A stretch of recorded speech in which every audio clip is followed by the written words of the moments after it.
வணக்கம். வணக்கம். எப்படி இருக்கீங்க? நல்லா இருக்கேன். சூப்பர். ஸோ எடிட்டராக வந்து எவ்வளோ ஹாப்பியாக இருக்கீங்க நந்தன் படத்தினுடைய வெற்றிக்கு? ஏன்னா ரிலீஸ் ஆகி நல்ல வரவேற்பு, எந்த பக்கம் திருநாளும் நல்ல ரெஸ்பான்ஸ். ஸோ டீமே எவ்வளோ ஹாப்பி, நீங்கள் எவ்வளோ ஹாப்பி? எல்லாரும் ஹாப்பி. குறிப்பாக நான் ரொம்ப ஹாப்பி. எனக்கு ஆக்சுவலி இது ஒரு ஃபர்ஸ்ட் படம் மாதிரி தான் எனக்கு. இந்த படம் வந்து ஏன்னா இதுக்கு முன்னாடி குட்டி குட்டி ப்ராஜெக்ட்கள் நிறைய ஒர்க் பண்ணியிருந்தா கூட இதுதான் வந்து கம்ப்ளீட்டாக ஃப்ரம் த ஸ்பாட்லேருந்து நான் வந்து இந்த படம் ஒர்க் பண்ணுறதுனால எனக்கு வந்து கம்ப்ளீட்டாக நான் ஓன் பண்ணது மாதிரி நான் ஃபீல் பண்ணுறேன். Super super super. எல்லாமே நம்ம ஒர்க் பண்ணியிருக்கோம், எல்லா இடத்துலையும் நம்ம ஒர்க் பண்ணியிருக்கோன்ற ஒரு ஃபீலிங். ஸோ அதனால் வந்து ரொம்ப ரொம்ப ஹாப்பி நான். அது வந்து நம்மளுக்கு கால் பண்ணி இந்த மாதிரி நல்லா இருக்குது நிறைய சைட்லேருந்து ரெஸ்பான்ஸ் வர்றப்ப ஒரு பயங்கரமான ஒரு செம்ம ஃபீலிங் அது. ஸோ எங்களுக்கும் வந்துட்டு நீங்கள் ஃபர்ஸ்ட் படம் எடிட்டர் அப்படின்னு சொல்லும்போது ரொம்ப ஹாப்பியாக இருக்குது சார். இந்த சான்ஸ் உங்களுக்கு எப்படி கிடைச்சது? அதான் ஃபர்ஸ்ட்டு வந்து கோடாக்டர் ஒருத்தர் இருக்கார் முருகன்னு சொல்லிட்டு, அவர் கால் பண்ணார். தஞ்சாவூர் அர்ஜென்ட்டாக கிளம்பி வா, நீ வந்து ஒரு ப்ராஜெக்ட் ஒன்று ஒர்க் பண்ணணும் அப்படின்னு சொன்னார். என்ன ஒர்க்குன்னு சொல்ல, நீ அர்ஜென்ட்டாக கிளம்பி வான்னு சொன்னார். சரி ஓகே, நான் வேகமாக அர்ஜென்ட்டாக தூக்கிட்டு கிளம்பிட்டீங்களா? தூக்கிட்டு கிளம்பிட்டேன். அர்ஜென்ட்டாக கூப்பிட்டாங்கன்னு சரி கிளம்பிட்டேன். அங்கே போனது தான் தெரிஞ்சுது சசிகுமார் சாரோட ப்ராஜெக்ட் ஒரு 10 days ஷூட் முடிச்சு வச்சுருந்தாங்க. அதை வந்து கட் பண்ணி காட்டணும் அப்படின்னு சொன்னாங்க. எவ்வளோ நாள் டைம் கொடுப்பாங்கன்னா ஒரு 5 days தான் டைமு, 4 to 5 days தான் கொடுத்தாங்க. ஸோ அந்த 4 to 5 days நான் என்ன பண்ணிட்டேன், கம்ப்ளீட் பண்ணிவிட்டு எடிட் பண்ணி டேரக்டர்கிட்ட காட்டிட்டேன். 5 days முடிச்சிட்டேன்.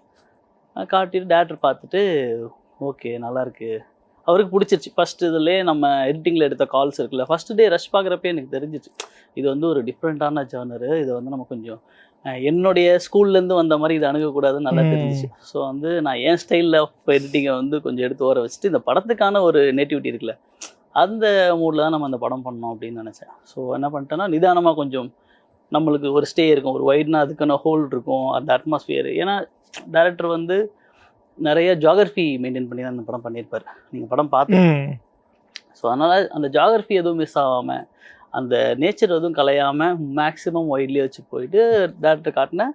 ஒரு கம்ப்ளீட்லி சாட்டிஸ்ஃபைட். அப்புறமா வந்து ஸ்பாட் கண்டினியூ பண்ண சொன்னார். அப்புறம் ஸ்பாட் எடிட்டிங் ஃபுல்லாக முடிஞ்சதுக்கப்புறம் ஷூட்டிங் கம்ப்ளீட் பண்ணிட்டோம். அதுக்கப்புறமா நான் டேரக்டர்கிட்ட கேட்டேன், சார் இந்த படம் நான் பண்ணட்டுமா அப்படின்னு கேட்டேன். பண்ணுங்க அப்படின்னு சொன்னார். அவரோட டிசிஷன் தான் அது. அவர் எனக்கு இந்த படம் கொடுக்கணும்னு நினைச்சாரு, அதனால இந்த படம் எனக்கு கிடைச்சிச்சு. ஓகே, ஒரு அன்பிளான்டா கிளம்பி போனது, ஒரு டெபியூ ஃபிலிம் வந்து வெற்றிகரமா அமைஞ்சிருச்சு. ஸோ வந்து ஒரு படத்துக்கு வந்து இந்த ஆன்லைன் எடிட், ஸ்பாட் எடிட் எவ்வளோ முக்கியம்னு நீங்க நினைக்கிறீங்க? ஆக்சுவலி ஆன்லைன் எடிட் வந்து நம்மளுக்கு வந்து ஸ்பாட்டுக்கு மட்டும்தான் யூஸ் ஆகும். வந்து அதை ஃபைனல் படமாக நம்ம வந்து கன்சிடர் பண்ணக்கூடாது. ஏன்னா அங்கே வந்து நிறைய ஷூட் பண்ணுவாங்க, திடீர்னு அதோட கட் வந்து பேட்ச் வேறு இடத்துல ஷூட் பண்ணுவாங்க. ஸோ வந்து நம்மளுக்கு என்ன ஆகும்னா, அந்த சேம் டே வந்து நம்மளுக்கு என்னென்னா ஒரு ஒரு சீன் எடுக்கிறாங்கன்னா அந்த சீனோடைய ஒரு 30 ஷாட் இருக்குன்னா 30 ஷாட்டில் நிறைய டேக்ஸில் வந்து 30 ஷாட்டை வந்து நம்ம அலைன் பண்ணுவோம். ஸோ அலைன் பண்ணி ஓகே எல்லாமே இருக்கா, எல்லா ஷாட்டும் இருக்கா, தேவையான இடத்துல க்ளோஸ் இருக்கா, தேவையான இடத்துல ஒய்டு யூஸ் பண்ணியிருக்கோமா, ஏதாவது முக்கியமான காயின் ஏதாவது கையில் கொடுக்குற மாதிரி இருந்தால் அதுக்கு ஒரு க்ளோஸ் ஆட் பண்ணணும் நம்ம. அந்த மாதிரி ஒரு இது இருக்குல்ல, ஜியாகிரஃபி இருக்குல்ல. ஸோ வந்து நம்ம அந்த மாதிரி கொடுக்க வேண்டியது இருக்குது. ஸோ அதனால் நம்ம அந்த மாதிரி மெட்டீரியல் மட்டும் பார்க்கறதுக்காக தான் நம்ம வந்து ஸ்பாட் எடிட்டிங்கை மோஸ்ட்டாக யூஸ் பண்ணுவோம்.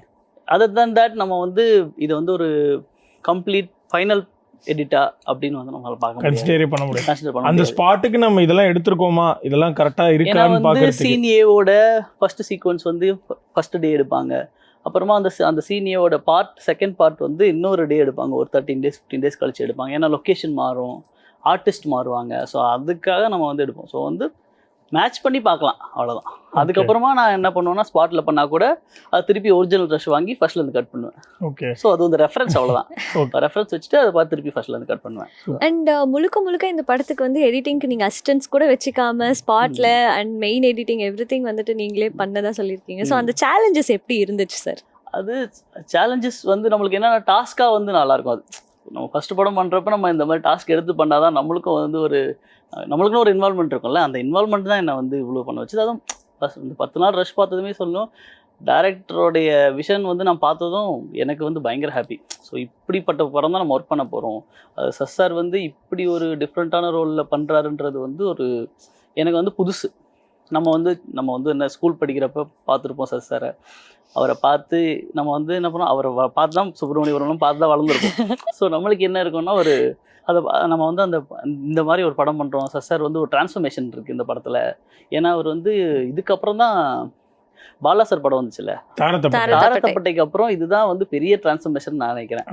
அது இல்லாமல் சார் வந்து பயங்கரமான டெடிகேஷன் இந்த படத்தில். வந்து அவர் உடலாகவும் சரி, அவர் வந்து அந்த அவர் ரொம்ப வருத்தி அந்த படம் பண்ணார். அதுக்கான கிரெடிட் தான் இப்போ அவர் ரிசீவ் பண்ணுற எல்லாமே. ஏன்னா வந்து இப்போது அதில் வந்து ஒரு சீக்வன்ஸில் வந்து அவர் ஒரு ஒரு டாய்லெட்டில் தள்ளி விழுற மாதிரிலாம் இருக்கும். அதெல்லாம் வந்து ரியல் டாய்லெட். அதெல்லாம் ரியல் டாய்லெட் தான் அவர் தள்ளி விட்டாங்க. அதில் வந்து அவர் ரியலாக தான் விழுந்தார். அது வந்து ஒரு ஆர்டிஸ்டாக அவருக்கு வந்து அந்த ஆக்டிங் வரல, அந்த டெடிகேஷன். ஓகே. அவர் வந்து இது ஜென்ரலாக நம்ம அந்த வந்து செட் போட்டுக்கலாம், அந்த மாதிரி பண்ணியிருக்கலாம், அந்த மாதிரி பண்ணிக்கலாம். ஆனால் சார் எதுவுமே கேட்கல. டேரக்டர் சார் சொன்னார், அதை அப்படியே பண்ணிட்டார். ஸோ இன்னொரு பக்கம் வந்து நீங்கள் ஸ்பாட் எடிட்லேருந்து ஒர்க் பண்ணுறீங்க. மேபி உங்களுக்கு வந்து ரஷ்ல தெரிஞ்சிருக்கும் என்னென்னலாம் இருக்குது, இந்த சீன் நம்ம எப்படி வந்து ஃபைனல் எடிட்டில் உட்கார போகிறோம், ஸ்டார்ட் பண்ண போகிறோம்னு. ஸோ நிறைய எனக்கு தெரிஞ்சு லேயர்ஸ் கட் பண்ணியிருப்பீங்க, நிறைய வேர்ஷன்ஸ் கட் பண்ணியிருப்பீங்க. கண்டிப்பாக கண்டிப்பாக. ஃபைனலாக எவ்வளோ வேர்ஷன்ஸ் இருந்தது? வேர்ஷன்ஸாக நிறைய கட் பண்ணோம். டேரக்டர் வந்து அவரோட விஷன் வர வரைக்கும் ஒர்க் பண்ணுவார். இப்போ இரா சரவணன் சாரை பொறுத்த வரைக்கும் அவர் வந்து ஒரு ஐடியா வச்சுருப்பார். அவர் வந்து ஆக்சுவலி பேசிக்காக ஒரு ரைட்டர் அவர். ஸோ ஒரு ரைட்டர் வந்து பயங்கர ஜாகிரபிக்கலாக தான் எழுதியிருப்பாங்க. இப்போ இந்த மெட்டீரியல்லாம் இருக்கணும், அவன் வந்து இவ்வளோ இந்த நம்மளுக்கு வந்து ஒரு மெட்டஃபர் வச்சு தானே எழுதுறப்ப.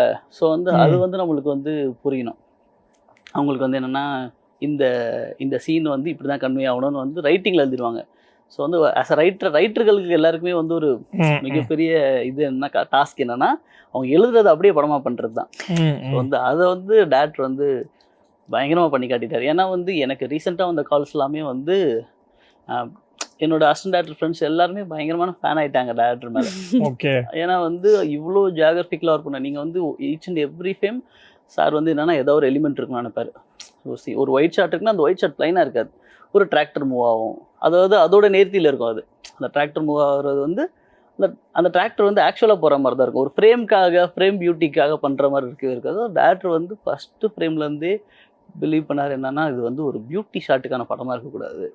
ஒரு ஒரு ஒரு ஒரு சாதாரண பையன் பார்த்தா எப்படி இருக்கும், ஒரு சாதாரண அம்மா பார்த்தா எப்படி இருக்கும், அந்த மாதிரி ஃபீலிங் தான் வேணும். ஸோ அதனால் என்ன பண்ணுவார்னா, ஸ்டார்டிங் கொஞ்சம் அன்ஃப்ரேம்டாகவே இருக்கும். நீங்கள் பார்த்தீங்கன்னா படம் பார்த்தீங்கன்னா உங்களுக்கு வந்து கொஞ்சம் அன்ஃப்ரேம்டாகவே இருக்கும். இதெல்லாம் தான் இருக்கும். இது வந்து ஒரு பியூட்டிஃபுல் ஷாட்டாக, ஆனால் வந்து அது வந்து ஒரு அந்த கதைக்கு ஏற்ற ஒரு தேவையான ஷாட்டாக தான் இருக்கும். அது தேவையான அளவு தான் வந்து சார் வந்து யோசிப்பார். என்கிட்டே சொல்லிடுவார், திடீர்னு வந்து எடிட் பண்ணுறப்ப இந்த ஷாட் ரொம்ப அழகாக இருக்குது, அது வந்து நம்ம வாழ்வியல் கிடையாது, ஆனால் ரொம்ப அழகாக இருக்கிற ஷாட் வைக்க வேணாம் அப்படின்னு சொல்லுவார். கொஞ்சம் குறைச்சிப்போம் அந்த ஷாட்டை அப்படின்னு சொல்லுவார். பயங்கரமாக ஃப்ரீடம் கொடுக்குற டைரக்டர் தான். ஓகே. ஏன்னா சினிமோட்டோகிராஃபர் வந்திருந்தாரு, அவர் மென்ஷன் பண்ணது என்னன்னா, நம்ம நினச்சிருந்தா அழகான ஒரு ஃப்ரேம் வச்சிருக்கலாம், ஆனால் அவர் வந்து எங்கிட்ட ஸ்டப்பான சொல்லிட்டாரு, எங்கேயுமே அழகாக தெரிஞ்சிடக்கூடாது, நம்ம இயல்பாக அந்த பக்கம் போய் பார்த்தா அந்த ஊரில் உட்காந்து பார்க்குற மாதிரி ஒரு ஃபீல் தரணும்னு. ஸோ சினிமாட்டோகிராஃபர் பாயிண்ட் ஆஃப் வியூலேருந்து இந்த ஒரு கோரிக்கை உங்களுக்கு என்ன மாதிரிலாம் வச்சுருந்தாரு கட்ஸா? அதுதான் சொன்னேன். சார் வந்து என்ன ஃபீல் பண்ணாருன்னா, இப்போ நம்ம வந்து பேசிக்காக நம்ம ஒரு ஐடியா வச்சுருப்போம்ல, ஒரு எடிட்டிங் வந்து என்ன மாதிரி ஐடியாவில் பண்ணுவோன்னா, அந்த கதையை ஸ்பாயில் பண்ணாமல் அந்த சீனை ஸ்பாயில் பண்ணாமல் ஒரு ரூட் பிடிப்போம். அந்த ரூட்டில் தான் நம்ம ட்ராவல் பண்ணுவோம். டைரக்டரோட விஷயம் என்னென்னா, அந்த ஒரு ஃப்ரேம் இருக்குன்னா அந்த ஃப்ரேமுக்கான தேவை முடிஞ்சதுக்கப்புறமா நம்ம கட் பண்ணால் போதும். ஸோ வந்து ஒரு சில சீன்ஸ்லாம் வந்து கம்ப்ளீட்டாக சிங்கிள் ஷாட்டாகவே எடுத்துடும். நிறைய சிங்கிள் ஷாட் தான். அது வந்து அப்படியே வச்சாலும் எதுவுமே தப்பாக இருக்காது. இப்போ ரீசெண்டாக எனக்கு கால் பண்ணி பேசுகிறவங்க எல்லாருமே வந்து அப்ரிஷியேட் பண்ணுறது நிறைய யூஸ் பண்ண சிங்கிள் ஷாட் தான். தேவையான நேரத்தில் கட் பண்ணியிருக்கேன் அப்படின்னா அதெல்லாம் டேரக்டரோட கால். நம்ம வந்து என்ன தான் நம்ம டிசைட் பண்ணி எடிட் பண்ணிட்டாலும் அவர் படம் பார்த்துட்டு சொல்லுவார், இந்த சீனை பார்த்துட்டு இது இவ்வளோ கட் பண்ண வேணாமே, கொஞ்சம் குறைச்சிக்கலாம்.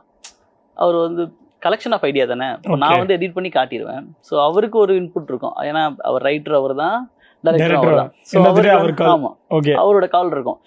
நம்ம ஒரு ஸ்டைல் பண்ணிடுவோம், பிடிச்சிருந்துச்சுன்னா ஓகேன்றவர், சூப்பர்ப்பா ஓகே லாக் பண்ணிக்கன்னு சொல்லிடுவார். இல்லட்டா வந்து இந்த ஷாட்டை மாற்றிடுவோம், இந்த ஷாட் ரொம்ப தப்பாக இருக்குது அப்படின்னு சொல்லுவார். ரொம்ப அழகாக இருக்குன்னா சொல்லிடுவார், ரொம்ப அழகாக இருக்குது இந்த ஷாட்டு, அந்த ஷாட்டை மட்டும் மாற்றிடுவோம் அப்படின்னு சொல்லுவார். அந்த ஷாட்டை கொஞ்சம் கம்மி பண்ணிக்கலாம், நம்ம ரொம்ப அழகான ஷாட் வேணாம். பட் இந்த எப்போதுமே இந்த எடிட்டருக்கும் டேரக்டருக்கும் ஒரு ஹெல்த்தி ஃபைட்ஸ் நடக்கும்.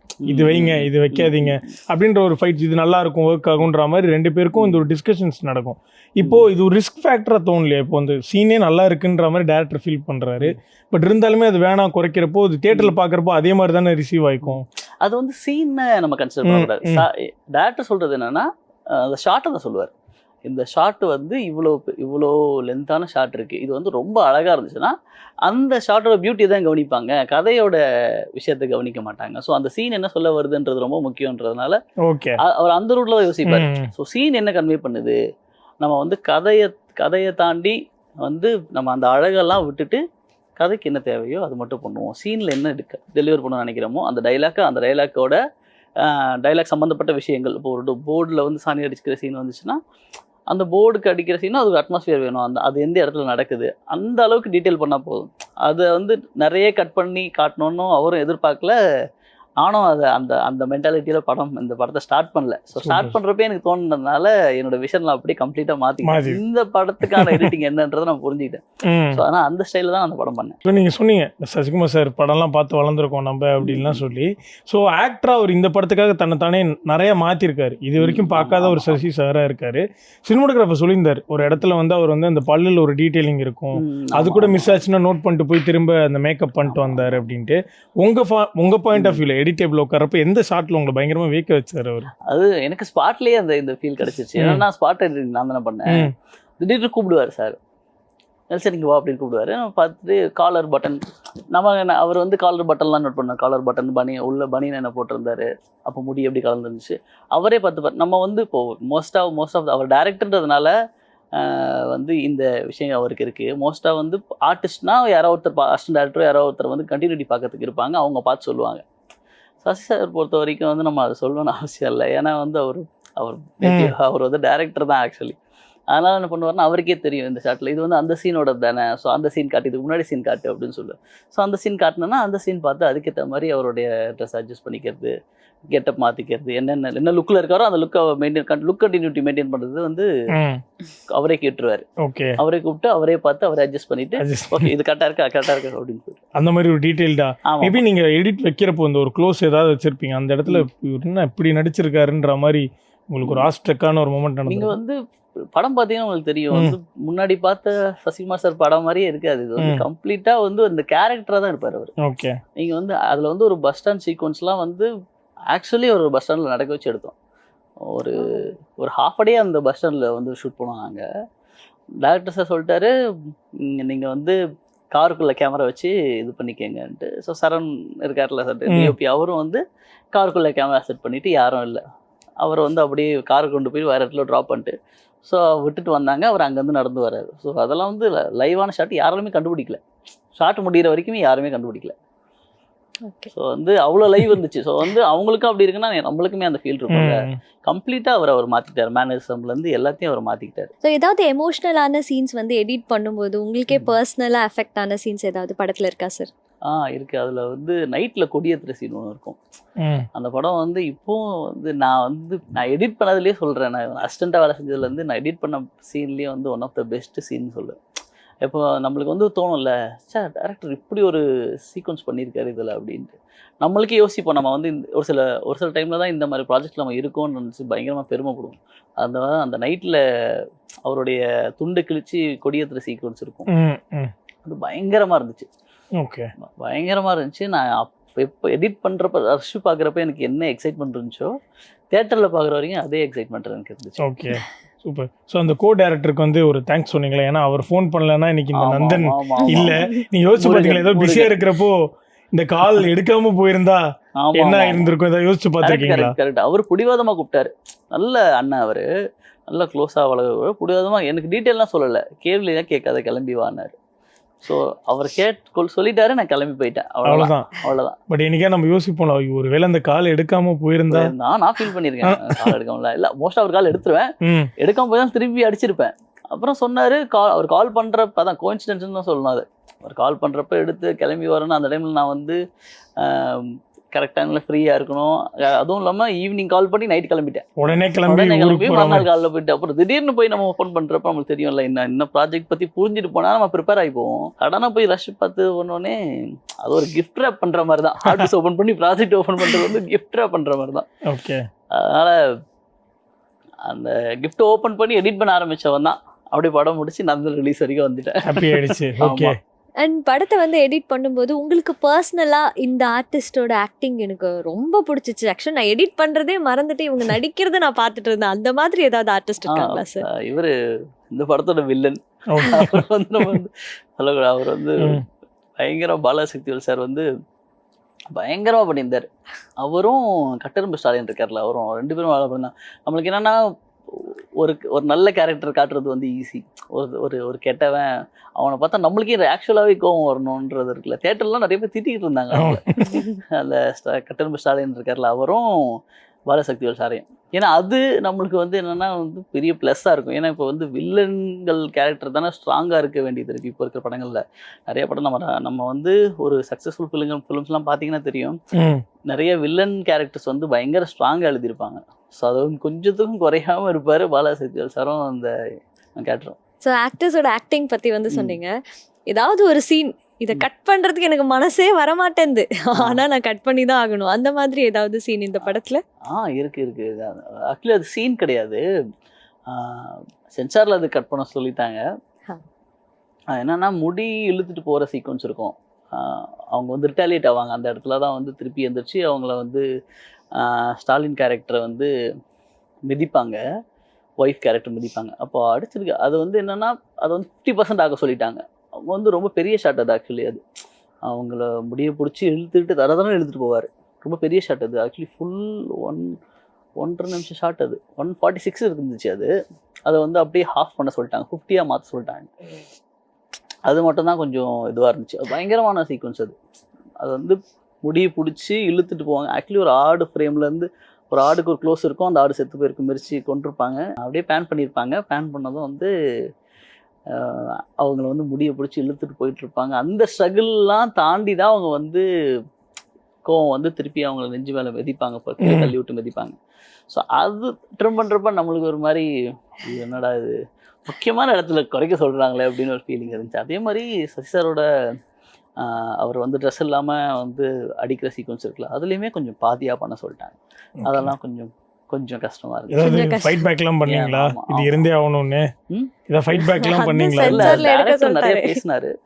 பட் இருந்தாலும் அவங்க வந்து ஒரு இது வச்சிருப்பாங்கல்ல. ஆமாம், அவங்க என்ன சொல்றாங்களோ அதை நம்ம பண்ணி தான் ஆகணும். அப்படி இருந்தாலும் அவங்களுக்குன்னு இது இருக்குது, ஆடியன்ஸ் இதெல்லாம் பார்க்கக்கூடாது அப்படின்னு ஒரு ரூல் இருக்குது. ஸோ கவர்மெண்ட் என்ன சொல்கிறதோ நம்ம பண்ணி தான் ஆகணும். ஸோ அதனால் அதை எடுக்க சொல்லிட்டாரு. டேரக்டர் அது பயங்கரமாக ஃபீல் பண்ணார். அந்த ஃபீலிங் டீமில் எல்லாருக்குமே இருந்துச்சு, அந்த சீக்வன்ஸை ட்ரிம் பண்ணோம் அப்படின்னு. சரி, ஃபர்ஸ்ட் படம் அதனால வந்துட்டு கேட்குறோம், உங்களுக்கு டோட்டலாக எடிட்டிங்க்கு எத்தனை நாள் கொடுத்தாங்க, எத்தனை நாளுக்குள்ளே அவுட் கொடுக்கணும்னு சொல்லி கேட்டுக்கிட்டு வாங்கினாங்க? அப்படி இல்லை, போய்கிட்டே இருந்துச்சு. எப்படின்னா ஃபஸ்ட்டு சீக்வன்ஸில் எடிட் லாக் பண்ணியாச்சு. நம்ம வந்து ஐடியாஸ் வர மாறிக்கிட்டே இருக்கும் இல்லையா, நம்மளுக்கு வந்து லைனப் மாற நமக்கு புது ஐடியாஸ் வரும். ஸோ வந்து ஒரு லாக் பண்ணி டப்பிங் பண்ணதுக்கப்புறம் டப் பண்ணதுக்கப்புறம் ஒரு ட்ரிம் பண்ணுவோம். ட்ரிம் பண்ணவே படம் வந்து ஆக்சுவல் ஸ்ட்ரக்சர்னும் அதுக்கு வந்துருச்சு. மற்றபடி குட்டி சேஞ்சஸ் இருந்துச்சு. நம்மளுக்கு வந்து டைம் டியூரேஷன் இல்லாமல் ஒரு 30 days ஒர்க் பண்ணியிருப்போம் மேக்ஸிமம், அதை ஃபைனல் லாக் பண்ணுறதுக்கு. அவ்வளோதான். மற்றபடி ஷார்ட் சேஞ்சஸ்ஸு, அப்புறம் இந்த க்ளோஸுக்கு பதிலாக இந்த க்ளோஸ் வச்சுக்கலாம், அந்த மாதிரி ஆல்டர்னேட்டுக்கு தான். அந்த மாதிரி சீக்வன்ஸ் கொஞ்சம் டைம் எடுத்தது. அது வந்து படத்தோட டியூரேஷன், அதாவது டேஸ்லலாம் எதுவும் பாதிக்கல. வேறு ஒர்க் போயிட்டு இருக்கிறப்ப நம்ம சேஞ்சஸ் பண்ணி டிஎல் அப்டேட் பண்ணிப்போம். அந்த மாதிரி தான் இருந்துச்சு. இப்போ நீங்கள் சொன்னீங்களே, நீங்கள் ஒரு மாதிரி ஃபேண்டஸியான ஒரு ஜானரில் ஒரு எனக்கு ஒரு எடிட் பேட்டர்ன் இருந்துச்சு.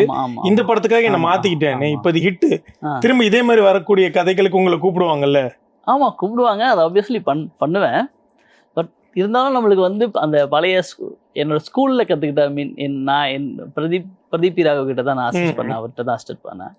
அவர் தான் என்னோட வெல்விஷர். நான் வந்து பிரதீப் அண்ணன்ட்ட என்ன கற்றுக்கிட்டனோ அதுதான். அவர் வந்து சினிமா எடிட்டிங் தாண்டி சினிமாவே நிறையா சொல்லி கொடுத்தாரு எனக்கு. ஸோ வந்து எங்கெங்கே எப்படி யூஸ் பண்ணணும், எப்படி நடந்துக்கணுன்றது முதற்கொண்டு. அப்போ ரொம்ப சின்ன பையனாக வந்திருப்பேன் அப்போ அந்த டைமில். ஸோ அதனால் நிறைய விஷயங்கள் சொல்லி கொடுத்தாரு அவர் தான். ஸோ அதனால் எனக்கு என்னென்னா திருப்பி அவர் ஸ்டைலில் படம் பண்ணுறது வந்து எனக்கு ஆசை தான். ஏன்னா வந்து அவர் எனக்கு ஒரு டிஃப்ரெண்ட் ஸ்டைல் ஆஃப் ஒரு ஃபேன்சி கட்ஸ் சொல்லி கொடுத்துருக்காருல, அவர்கிட்ட இருந்து நம்ம ஒன்று கற்றுருப்போம். எனக்குன்னு ஒரு ஸ்டைல் இருக்கும், அந்த ஸ்டைல் நம்ம வந்து ஃபாலோ பண்ணணும். அதை வந்து நம்ம வந்து எல்லா படத்துலையும் அப்ளை பண்ணி பார்க்கணும் அப்படின்னு. ஸோ இப்போ இந்த மாதிரி படம் வந்தால் இதையும் பண்ணணும். ஸோ வந்து ஒரு ட்ரெண்டியான படம் வந்துச்சுன்னா, இப்போ வந்து ஒரு எப்படி சொல்கிறது, நம்மளுக்கு வந்து ஒரு ஃபேன்சி எடிட்டிங் தேவைப்படுற ஒரு படம் வந்துச்சுன்னா அந்த ஃபேன்சி கட்ஸும் நம்ம வந்து எல்லாமே பண்ணணும். ஆமாம். ஸோ படம் பார்த்துட்டு குரு என்ன சொன்னார்? உங்கள் குரு படம் பார்த்ததில்ல, கால் பண்ணி பேசலை. ஆக்சுவலி நேரில் மீட் பண்ணி பேசணும். நடுவில் 2-3 தடவை கூப்பிட்டாரு, போய் பார்க்க முடியாமல் போயிடுச்சு. அவர் பர்த்டே பார்ட்டி கூட போக முடியாமல் போயிடுச்சு. நான் அதனால் கண்டிப்பாக வந்து அவரை நேரில் போய் மீட் பண்ணோம்.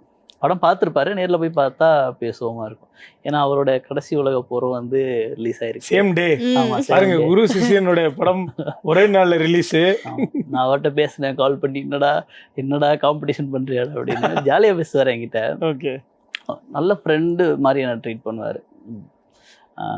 அவர் வந்து எப்படி சொல்ல, ஒரு குரு மாதிரி இருக்க மாட்டார். சொல்லி கொடுக்குறப்ப ஒரு குரு, மற்றபடி வந்து ஒரு ஒரு ஒரு அசிஸ்டன்ட் மாதிரி ட்ரீட் பண்ண மாட்டார். என் ஃப்ரெண்டு எப்படி இருப்பானோ சொல்லுவார், இப்போ என்னோட ஃப்ரெண்டு மாதிரி தான் உன்னை ட்ரீட் பண்ணுறேன், நீங்கள் ஏன் வந்து எங்கிட்ட ஃப்ரீயாக பேச மாட்டீங்க அப்படின்னு. நம்ம கொஞ்சம் தள்ளியிருப்போம், ஒரு குரு அவர்கிட்ட கொஞ்சம் தள்ளியிருப்போம். ஆனால் வந்து அவர் அப்படி இருக்க மாட்டார். நம்மக்கிட்ட வந்து கொஞ்சம் செல்ஃபுக்கு நல்லா கம்ஃபர்டபுளாக வச்சுருப்பாரு. ஓகே. பேசுகிறப்பதுலேருந்து நம்ம ஃப்ரீயாக பேசலாம், இப்போ வரைக்கும் ஃப்ரீயாக பேசலாம். ஓகே. அப்பப்போ கவுண்டர் அடிக்கிறது, கால் பண்ணுறது, ஃபோன் பண்ணி ப்ராங்க் கால்ஸ்லாம் பண்ணுவார் அவர் எனக்கு. ஓகே. ஸோ இப்போ ஒரு ஹாப்பியா, ஏன்னா நம்ம கத்துக்கிட்டோம் ஒருத்தட்ட, அவரோட படமும் ரிலீஸ், நம்ம படமும் ரிலீஸ், பட் ரெண்டுமே நல்ல ஒரு வரவேற்பு, ஈக்குவலான ஒரு ஹிட். ஸோ இது ஒரு மாதிரி ஹாப்பி தந்துச்சோம். எனக்கு ரொம்ப ஹாப்பி. என்னோட எடிட்டருக்கு பிரதீப் அண்ணாக்கும் பயங்கரமான ஹாப்பி. அவரு ஆக்சுவலி வந்து அவருக்கு நான் படம் பண்ணணும்னு ரொம்ப ஆசை. அதனால ஏதான் நான் படம் பண்றது வந்து நான் அவருக்கு செய்யற ஒரு இதுவா இருக்கும். ஏன்னா வந்து அவர்கிட்ட கத்துட்டு நம்ம வெளியே வந்து நம்ம வந்து சும்மா இருக்கிறதுக்கு சொல்லி சொல்லி கொடுத்தாரு. ஆமா, அவர் சொல்லி கொடுத்தவர் நான் அந்த மாதிரி ஒரு படம் பண்ணியிருக்கேன் அவர்கிட்ட அப்படின்னு அவர்கிட்ட காட்டுறது வந்து ரொம்ப மேண்டேட்டரியா இருக்குல்ல. அந்த படம் பண்ற விஷயம் வந்து ரொம்ப முக்கியம். ஏன்னா அசிஸ்ட் பண்ணி நம்ம வெளியே வந்துடக்கூடாதுல்ல. அவர் காட்டிட்டு நான் படம் பண்ணியிருக்கேன் அப்படின்னு சொல்லிட்டு. ஏன்னா எனக்கு தெரிஞ்சு நான் எவ்வளவு சந்தோஷப்படுறேன்னா அந்த அளவுக்கு அதை விட ஜாஸ்தியா அவர் சந்தோஷப்படுவார். Super super super. ஸோ இவ்வளோ லாயலா வந்துட்டு சொல்றீங்க. உங்களுக்கு எதனால எடிட்டிங் மேல ஒரு இன்ட்ரெஸ்ட் ஸ்டார்ட் ஆச்சு? அண்ட் யாரை பார்த்து நீங்க இன்ஸ்பயர் ஆனீங்க ஃபர்ஸ்ட் டைம் எடிட்டிங் நான் பண்றேன்? நம்ம வந்து இன்ஸ்பயர் ஆகுறதுன்னா ஸ்ரீகர் பிரசாத் சாரும் ஆண்டனி சாரும் தான். அப்போ இருந்த பேர் நம்ம அதுக்கப்புறம் தான் நிறைய பேரை கவனிக்க ஆரம்பித்தோம். ஆரம்ப டைமில் நான் விஸ்காம் படித்தேன், குருநானக்கில் விஸ்காம் படித்தேன். விஸ்காம் படிக்கிறப்ப எனக்கு என்ன இருந்துச்சுன்னா, ஃப்ரெண்டு ஒருத்தர் வந்து ஒரு ப்ராஜெக்ட் ஒன்று பண்ணேன். அப்போது நம்மளுக்கு வந்து செகண்ட் இயர் படிக்கிறப்ப நினைக்கிறேன், ஏதோ ஒரு ப்ராஜெக்டில் வந்து நான் வந்து ஏதோ டிசைன் பண்ணிக்கிட்டு இருந்தேன். அப்போ வந்து 2 கிளாஸ் இருக்கும், வீடியோ எடிட்டிங்கும் டிசைனும் இருக்கும்னு நினைக்கிறேன். அப்போ டிசைன் பண்ணிகிட்டு இருக்கிறப்ப ஃப்ரெண்டு ஒருத்தர் வந்து ஒரு ப்ராஜெக்ட் ஒன்று பண்ணால், ஒரு ஷார்ட் ஃபிலிம் பண்ணான். அதை வந்து எடிட் பண்ணி ஸ்க்ரீன் பண்ணிட்டாங்க. எனக்கு டேரக்டர் கவனிக்க தோணல, யாரும் கவனிக்க தோணல. அந்த பையன் எடிட் பண்ண பையனை கூப்பிட்டு, நீ என்ன சாஃப்ட்வேரில் எடிட் பண்ண அப்படின்னு சொல்லி அப்புறம் அவன் கூப்பிட்டேன். நான் வந்து ஸ்டார்ட் பண்ணது வந்து மூவி மேக்கர், நம்ம விண்டோஸ் மூவி மேக்கர் இருக்குல்ல, அதில் நான் ஸ்டார்ட் பண்ணேன். அப்புறம் தான் நம்மளுக்கு தெரிஞ்சிச்சு, ஓகே இதுக்கு இந்த சாஃப்ட்வேர் யூஸ் பண்ணணும், ஸோ அதை நம்ம லேர்ன் பண்ணிக்கணும். அந்த மாதிரி கற்றுக்கிட்டது தான். ஓகே. ஸோ இப்போ வந்து ஆவிடா எஃப்சிபி? இப்போ வந்து இல்லை, நான் வந்து ஆவிட் தான் ப்ராக்டிஸு. இந்த படம் ப்ரீமியரில் பண்ணேன். அப்படியா? ஆமாம், இந்த படம் ப்ரீமியரில் பண்ணேன். ஓ வாவ். ஏன்னா எனக்கு ப்ரீமியரில் பண்ணணும்னு தோணுச்சு. எக்ஸ்பெரிமெண்ட்டாக இருக்கும், ப்ளஸ் வந்து நிறைய படம் ஹாலிவுட்லாம் பண்ணுறாங்க, இங்கேயும் நிறைய எடிட்டர்ஸ் பண்ணுறாங்க. ஸோ வந்து நம்மளும் அதை ட்ரை பண்ணி பார்ப்போம், எதுக்கு அதை நம்ம விடணும். அந்த எனக்கு இப்போ தான் நிம்மதியாக இருக்குது ப்ரோ. எனக்கு யாராவது ப்ரீமியரில் இந்த மாதிரி படம் பண்ணி யாராவது சொல்லணும்னு நினச்சிட்டே இருந்தேன். அதான் ப்ரீமியரில் பண்ணணும்னு நினச்சேன். ஆனால் அதில் கொஞ்சம் ப்ராக்டிக்கல் டிஃபிகல்ட்டிஸ் இருக்குது ப்ரீமியரில் பண்ணுறதுல. ஆவிட் அளவுக்கு ஒர்க் ஃப்ளோ வந்து ஸ்மூத்தாக இல்லை இதில். அதை நம்ம வந்து சொல்லி தான் ஆகணும். ஏன்னா ஃபைல் ரொம்ப பெருசாகிறதுனால அதோட டேட்டா ரீடிங் ஸ்பேஸ் வந்து பயங்கர இதுவாகிடுது. உங்களுக்கு 1 GBலாம் வந்துடுது ஒரு சில ப்ரீமியர் ப்ரோ ப்ராஜெக்டே. ஸோ அப்போ வந்து பயங்கரமாக லேக் ஆகி நிறைய கிராஷ் வரும். ப்ரீமியர்னாலே உங்களுக்கு தெரியும், ஆடோ கூட 98ல் 100 வராமல் அதான் பயங்கரமான கிராஷ் வரும். ஸோ நம்மளுக்கு என்னென்னா அந்த கிராஷ் எல்லாம் தாண்டி ஸோ வந்து அதை ஒரு பேக்கப் பண்ணி இன்னொரு ப்ராஜெக்ட் போட்டு அதில் ட்ரான்ஸ்ஃபர் பண்ணி அந்த மாதிரி டாஸ்க் இருந்துச்சு. தெரியல, மறுபடியும் ப்ராப்பரான செட்டப்பில் போட்டு லேட்டஸ்ட் மிஷின் யூஸ் பண்ணால் ப்ரீமியர் வந்து ஒரு இன்னும் கூட நல்ல சாஃப்ட்வேராக இருக்கும்னு நினைக்கிறேன். எனக்கு இதே ஹாப்பியாக இருக்குது. It's not about the software, it's about the knowledge. யார் என்ன எடிட் பண்ணுறோன்றது தான் நம்ம டூல் முக்கியம் இல்லை, என்ன எடிட் பண்ணுறோன்றது தான். சூப்பர், செம்ம ஹாப்பி சீரியஸ்லி. பட் ஆனால் ஆண்டனி இன்ஸ்பிரேஷன்றதுனால நெல்சன் ஆண்டனியா? இல்லை அப்பாவோட பேர் ஆண்டனி. அதனால எங்கேயா சேர்த்துப்பாங்க அந்த மாதிரி? இல்லை அந்த மாதிரி சேர்த்துக்கல, அப்பாவோட பேர் ஆண்டனி. ஸோ வந்து நெல்சன் ஆண்டனி அப்பாவோட பேர் சேர்த்துக்கிட்டாங்க. செம சூப்பர் ப்ரோ, செம்ம ஹாப்பியாக இருந்தது உங்ககிட்ட இருந்து நீங்கள் சொன்ன விஷயங்கள் எல்லாத்தையுமே கேட்டுக்க. ஸோ உங்களோட டெபியூ ஃபிலிம் மாதிரி அடுத்தடுத்த எல்லா ஃபிலிமும் உங்களோட ஃபில்மோகிராஃபியில் ஹிட் ஆகணும்னு சொல்லி எங்கள் டீம் சார்பாக பெரிய அளவில் வாழ்த்துறோம். Thank you so much. Thank you so much for coming.